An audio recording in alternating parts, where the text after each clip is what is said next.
تو پھر اللہ کے احکام میں کیسے چلاتے ہیں؟ شاہ عبد القادر صاحب رحمت اللہ علیہ نے دیکھا بیچارے کا فرض وضو جو ہے وہی صحیح نہیں ہو رہا ہے، ایڑیاں بالکل خشک رہ جاتی ہیں، لیکن سمجھانا ہے اور محبت سے سمجھانا ہے۔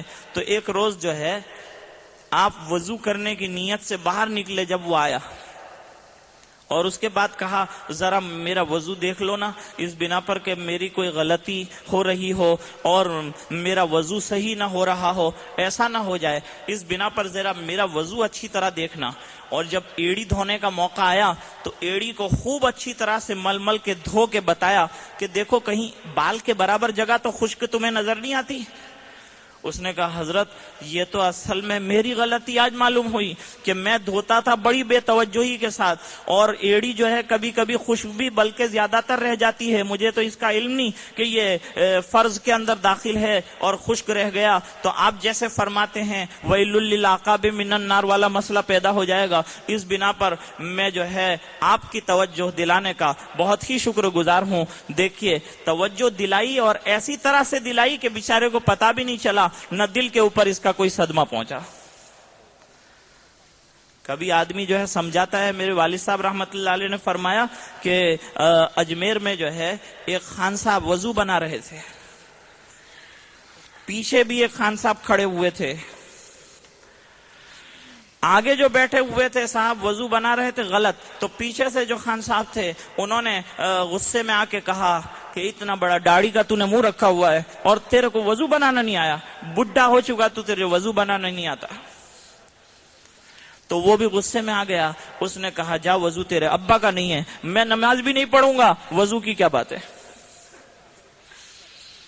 اور ادھر شاہ عبد القادر صاحب رحمت اللہ علیہ کی بات ہے کہ اس شفقت اور محبت سے سمجھایا کہ سمجھاتے ہی سامنے والا اور اس بات کا قائل ہو گیا اور متوجہ ہو گیا، اپنی غلطی کا اس نے اقرار کر لیا۔ اللہ تعالیٰ فرماتے ہیں ادعو الی سبیل ربک بالحکمت والموعظۃ الحسنۃ وجادلہم باللتی ہی احسن، حکمت کے ساتھ اللہ کے دین کی طرف بلانا۔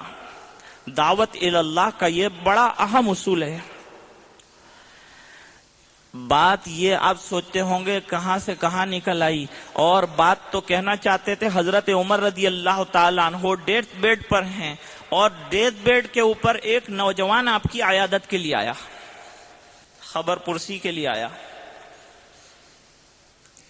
تھوڑی دیر گفتگو کرنے کے بعد جب جانے لگا تو آپ نے دیکھا کہ اس کے جو تہبند ہے وہ زمین کے اوپر گھسٹتا ہوا چلا جا رہا ہے۔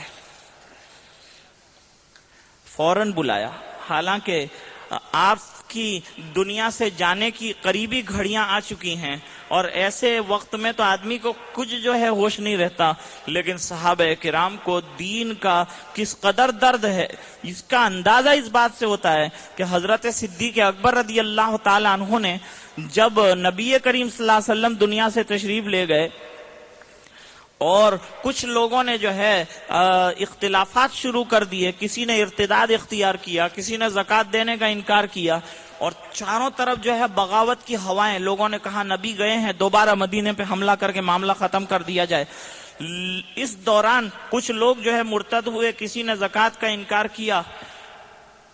اس وقت حضرت صدیق اکبر رضی اللہ تعالی عنہ نے بڑا زبردست اور تاریخی جملہ کہا تھا کہ اَيُنْقَصُ الدِّينُ وَأَنَا حَيٌّ، میرے سامنے یہ دین کے لیے خون جگر دیا ہے ہم لوگوں نے، اور رات دن کی قربانیاں ہم نے دی ہیں، اپنا سب کچھ اس کے اوپر ہم نے لگایا ہے، اور ہمارے سامنے جو ہے سنتوں کے باغ کو اجاڑا جا رہا ہو، فرائض کی توہین کی جا رہی ہو، اور ہم زندے ہوں، ہماری آنکھیں کھلی ہوں اور ہم دیکھیں، یہ ہم سے برداشت نہیں ہوگا۔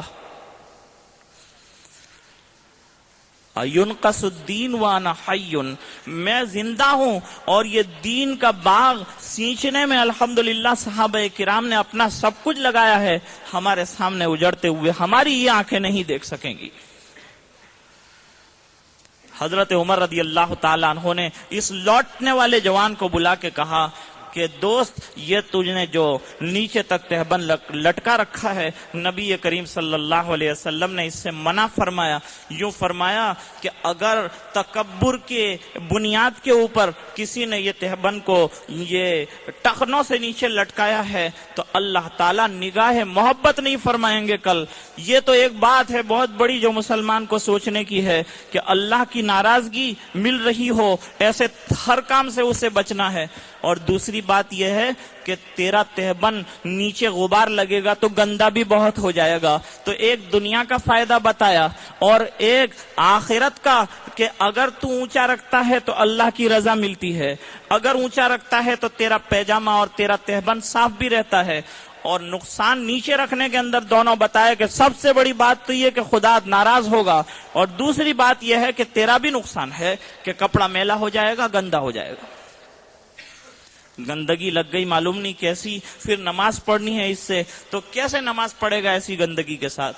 تو نبی کریم صلی اللہ علیہ وسلم کے یہ سچے صحابہ کرام کا عالم یہ ہے کہ وہ مر رہے ہوں اور آخری سانس ہوں تب بھی دین کی بات اگر سمجھانے کی بات ہے اور دعوت دینی ہے تو دے کے رہتے ہیں.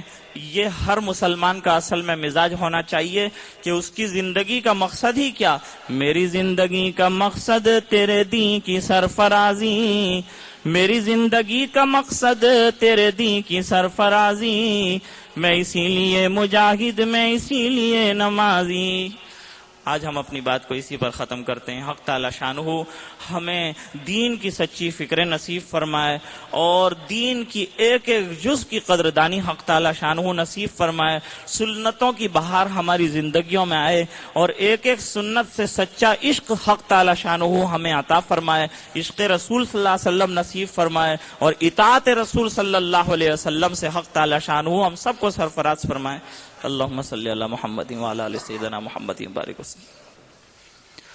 آتنا فی الدنیا حسنہ وفی الآخرۃ حسنۃ وقنا عذاب النار. قنا عذاب القبر وقنا عذاب الحشر وقنا عذاب الفقر وقنا عذاب الدین واحشرنا یوم القیامۃ مع الابرار. اے اللہ ہمارے گناہوں کو معاف فرما، اے اللہ ہماری کوتاہیوں سے درگزر فرما، اے الہ العالمین دن رات کے گناہ معاف فرما، اے اللہ صبح شام کے گناہ معاف فرما. اے اللہ اس مبارک مہینے کے بہت سے دن گزر گئے اور بہت قیمتی گھڑیاں گزر گئی. اے اللہ ہم سے جیسا ہونا چاہیے تھا نہیں ہو سکا. اے الہ العالمین اس کوتاہی کو معاف فرما. اے اللہ باقی جو ایام ہیں ان کی قدردانی نصیب فرما. اے اللہ تلاوت کا ذوق نصیب فرما.